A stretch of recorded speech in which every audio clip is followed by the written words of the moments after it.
Subscribe to our channel by clicking the subscribe button. Click the bell button and enjoy the latest uploads from our channel. अस्सलाम वालेकुम नाज़रीन, आपको अपने channel में welcome कहती हूँ। शुरू करती हूँ अल्लाह के नाम से जो बड़ा ही मेहरबान और नहायती रहम करने वाला है।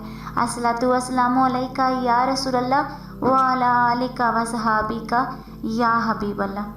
आज की इस वीडियो में मैं आपको ये बताऊंगी कि शअबान के महीने में अल्लाह अपने बंदों को क्या अता फरमाता है, शअबान का मतलब क्या है और इसमें किस चीज़ का नज़ूल होता है और इस महीने में ज़्यादा कसरत किस चीज़ की करनी चाहिए। तो वीडियो का आगाज़ करते हैं।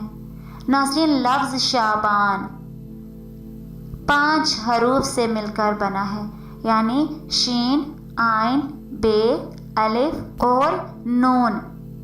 नाज़रीन, शीन से मुराद शर्फ यानी बुजुर्गी है, आइन से मुराद बुलंदी, बे से मुराद बर यानी भलाई और एहसान, अलिफ से मुराद उल्फत और नून से मुराद नूर है।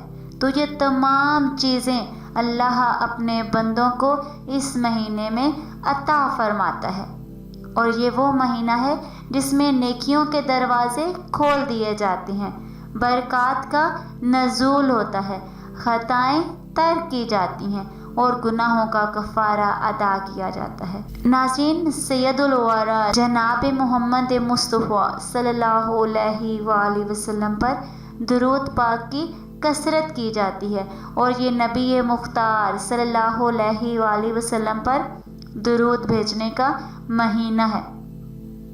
आज की इस वीडियो में इतना ही, तो हमें याद रखिएगा। मिलते हैं अगले वीडियो में, तब तक के लिए अल्लाह हाफ़िज़।